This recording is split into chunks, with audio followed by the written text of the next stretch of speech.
So on the way to collect a load of honey, I thought it'd be a good opportunity to give you a rundown of where we are.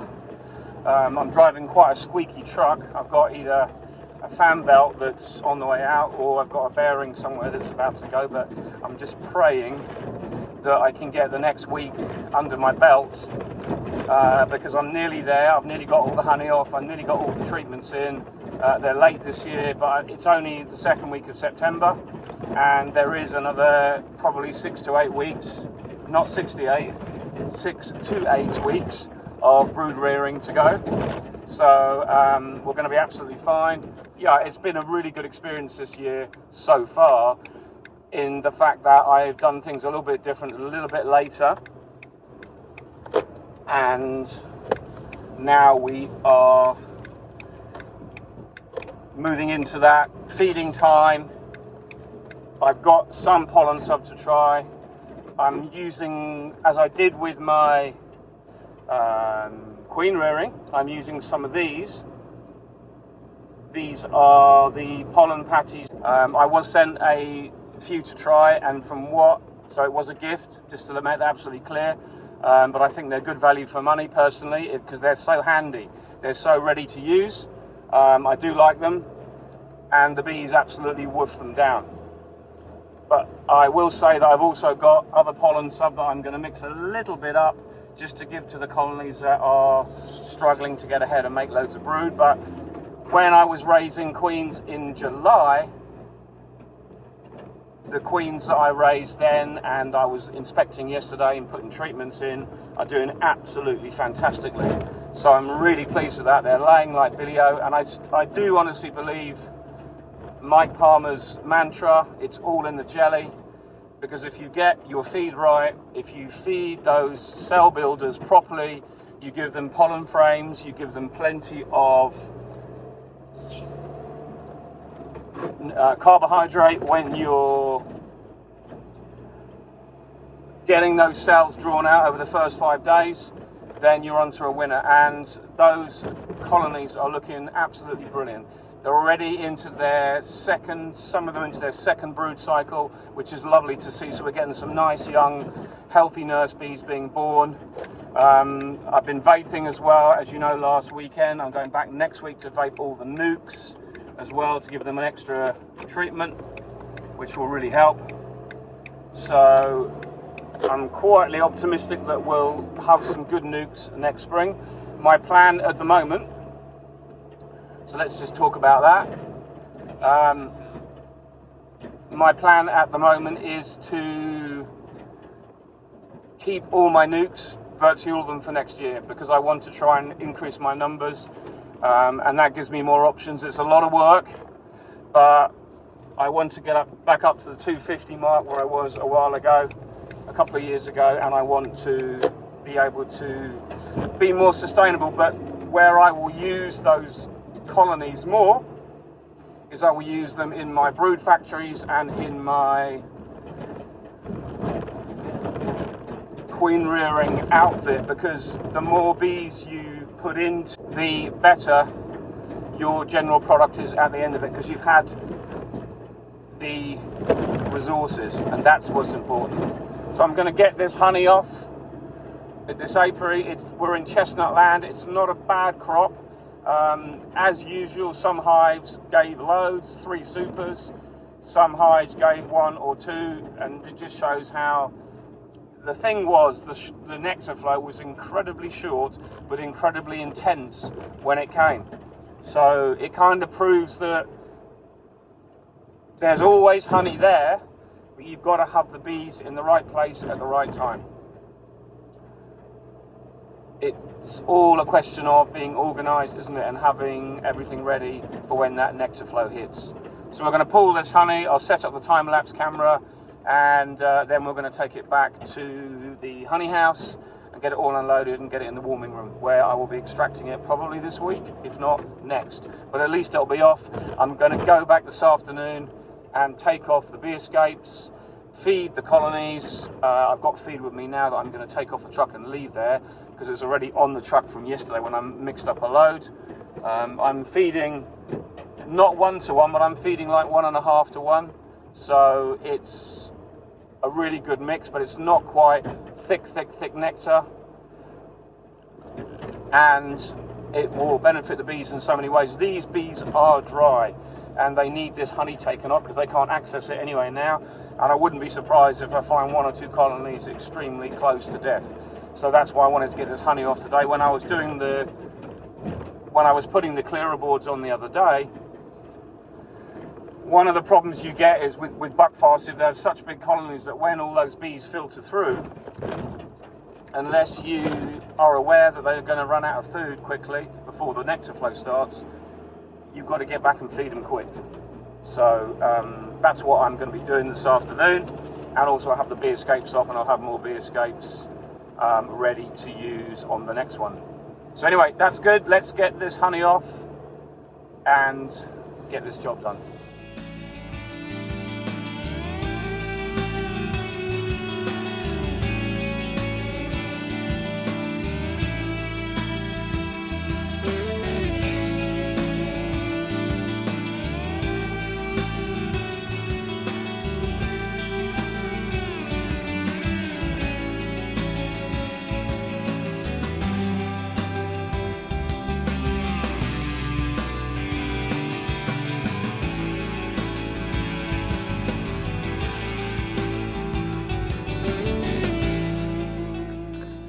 Well, there we are.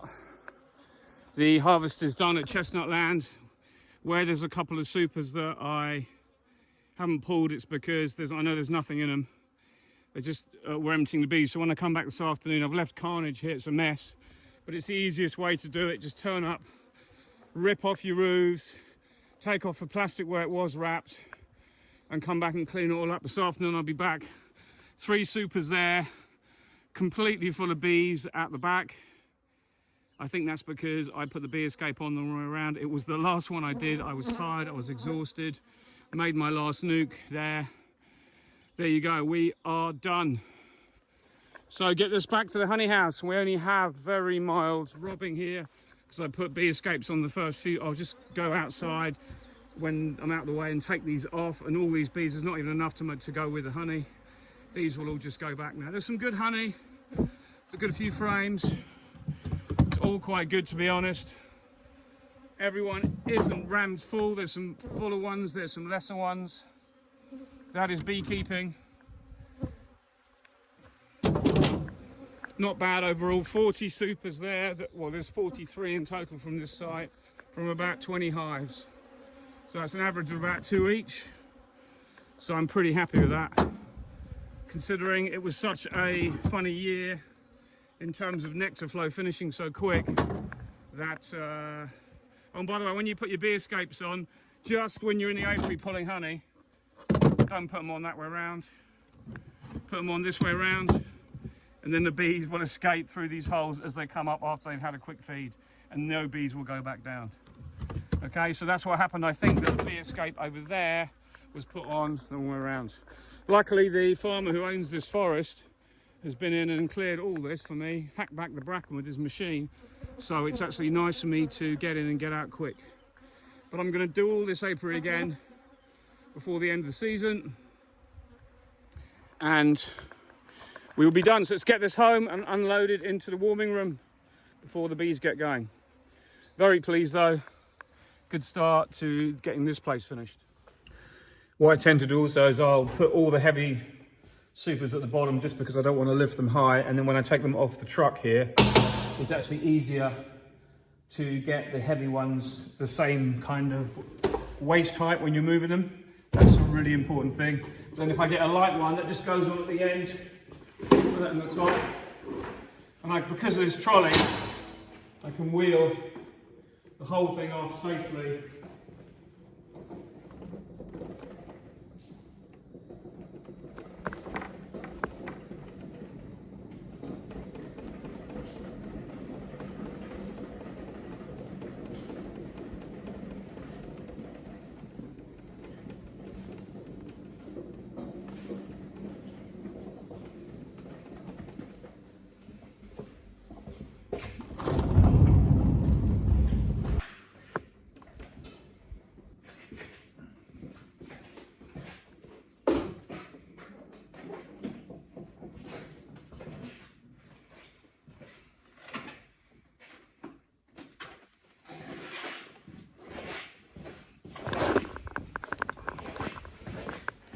So the buckwheat is just that remaining little block there to add to what's in the machine already. And we're starting to build up a nice load here now. Got to get this extracted pretty soon. So yeah, there's a lot of extraction to do, but we should be able to knock it out fairly quick. I use a few pallets sometimes, but these, to be honest, these double pallets on one roller are probably the most efficient when I'm using manual handling. They sit on really well. So the two wheels at the front are movable, the two at the back are fixed. And that works really well. Nice and warm in here, 31 degrees. It's right on the box where this one came from. This is all the same apiary. This is Chateau or Chestnut Land. There you go, I know where this has come from. There we go. That's what I do. Keep it simple. Let's get the next lot unloaded. You can either do two things when you get robbing on your truck when you're pulling honey.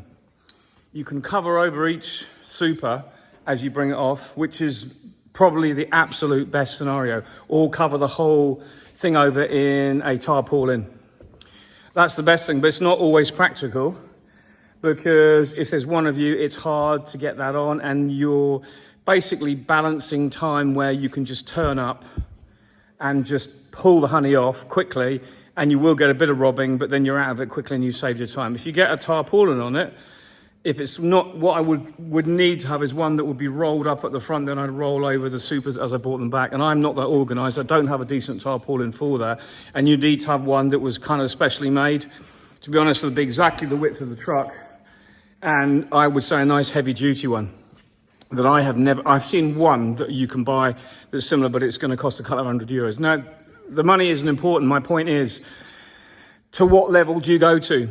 And at the end of the day, I've got the honey back here. This was the apiary I showed you the other day where all the robbing was going on when I was doing it. And because I wrapped all the hives, I didn't lose a single hive or super to robbing, which I'm absolutely thrilled about. As I say, some nice supers. Some of them were fuller than others, but overall, I'm really pleased because the honey is back here. I've got 4 apiaries left to pull, and a couple of them have got a nice lot of honey on as well, which I don't even know how much honey there's on the other apiary because I haven't honestly been and looked. I've been in the apiaries, but I've not really checked since the flow, because there's no point, because by that time you're now into getting the honey off as quick as you can. And there's always excuses I've got. There's always reasons why I haven't got it up in time, but basically the long and short is I haven't. But I'm not far off getting it all off. So I went to Jersey for a week for family. Well, that was 3 days, but it's more like 2 or 3 days either side, organising stuff, trying to get things done before you go, and then come back and it takes a while. There's always things to sort out. I've got family to deal with. Not that that's a problem, but it's just part of life, isn't it? But my point is, you think you have time, but you never actually do have time. So I've caged over half my queens this year, which is great, but I haven't been able to cage another third of them that I would like to have done that I would do normally. So what I use now is I'm going around, and as I said before, our treatment of choice is Baverol, which is what my beekeeping group have said we have to use this year in an attempt to not have resistance to varroa mites, varroa destructor mite. But in truth, I don't think I ever do, because I have an integrated pest management system in place that means that I very rarely treat the same hive twice in 2 years. So as I said, I cage most of my queens. I try to make sure that the following year those queens that were caged have the treatment if they are going to have it, and I cage the other queens in another apiary. So I kind of work from back to front and front to back, and there may be an overlap in the middle in the apiaries, but that's just the way it is. At the end of the day, we're getting the honey off, the treatments are going to be in. And the other way of thinking about it is, if you are late with your treatments and you are going to use a backup oxalic acid, then that to me is a very good idea. So the other thing I wanted to talk about and mention while I am unloading this honey is manual handling in the honey house. I'm really fortunate. I've got this honey house I can reverse into. I kind of use this area as a filter because any bees that come out my honey that are left on the bees tend to go to this window, and I either let them out the window or I just vacuum them up. The problem is people get a bit like, oh, you're killing bees, you know, you're not doing what you can. Well, it's extremely difficult to use those bees for anything anyway. We've done our utmost to get the bees off the honey, and believe you me, there was thousands of bees on these supers before I put the bee escapes on. They're all in the colony safe. It is just part of beekeeping. If you don't understand how it works, look up bee escapes, and it shows you how we manage to get all the bees through a hole and out through a tiny exit. I've got a bee escape here, somewhere here. I've got several. Here they go. So this is our bee escapes. The bees go through this hole and they come out this side, there and there, and that does a pretty good job of getting most of them off. And the few that we do have left are basically, well, by the time they get here, if they don't fly off when you stop outside the apiary and give them a chance to go as well, the few that do come off, the few that do come back here end up basically lost because we've moved them away from the 3 or 4 miles that they've become used to. So unfortunately, they are completely lost. So in a really big setup where you have loads of bees coming back and you don't get them all out the supers, what you'd have is probably a pheromone trap outside door with a bit of brood in, or a nuke that they can join. That does work. And obviously you see Bobinia and Stepler, all the bigger guys who've got literally hundreds, if not thousands of hives. That's a viable thing to have. But they've also got staff that can help organize that as well. And that's something that you do. And you can make a nuke out of those bees. But for me, my numbers are really small because I do work on the fact that I don't want to bring hardly any home. The dead bees you see there are literally because of the robbing.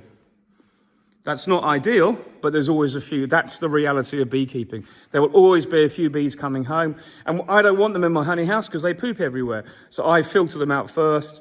And there'll be a few will be in the warming room and they'll be vacuumed up as well, or they'll be let out the window. This spring I had a lot of bees that I had to deal with, and I did put a nuke outside the window and I brushed them out each day, and that worked pretty well. But that was my fault because I had another issue where I brought some brood back because I added my queen excluders later. I'm just discussing my faults that I have to work on for next year, but this side of it, for me, this time of year, for the summer harvest, is actually fairly tidy. And having this this place where I can bring honey supers back in, park the truck up for an hour, leave them collect by the window, either let them out the window and they'll just join a couple of colonies over there, they usually do, or I just vacuum them up if there's just a couple. That works really well for me. So it's just to discuss that. And then what I'm doing at the moment is I'm using a pallet here.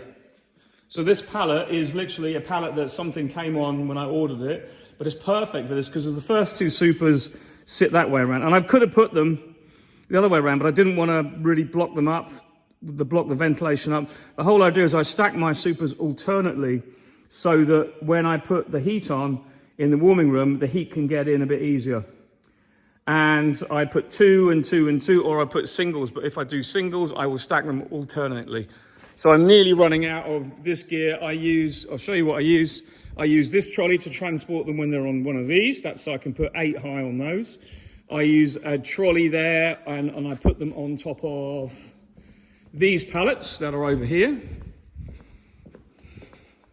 So those pallets are my ex-colleague's, Christian's pallets that I bought off him. He doesn't need them anymore. And I put one trolley underneath it. I think I've shown you this in a previous video, but it's quite relevant now because we're using it all again and it's good just to go through. But that works really well and you can wheel that around. But the pallet is probably the best scenario because that takes even more weight. And when you want to move it, you just go in there with a pallet. You are limited to your distance. You can move that inside the warming room because it gets pretty chocker. So you need access for a pallet rather than just 2 wheels under those. So everything is coming off really nicely. It just takes time to make sure that you lift. The whole point of this is that you lift your honey off safely and manage it so that you'd only have to move it once before it goes into the warming room, and it's taken in there on the pallet or on the wheels of the trolleys. And then once it's in there, I don't have to move it until I actually use my crane to lift off each super to put it on top of the decapping table, which is right here for the moment. So that'll be back in place soon. I moved it out of the way just to keep the honey house clean, keep it flowing a bit better. There's all these things that we use all the time to find the best way, and those are either a pallet, the trolleys, or those square trolleys for me.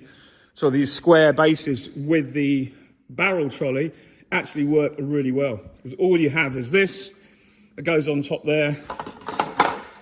And then, as you've seen us before, you can lift up the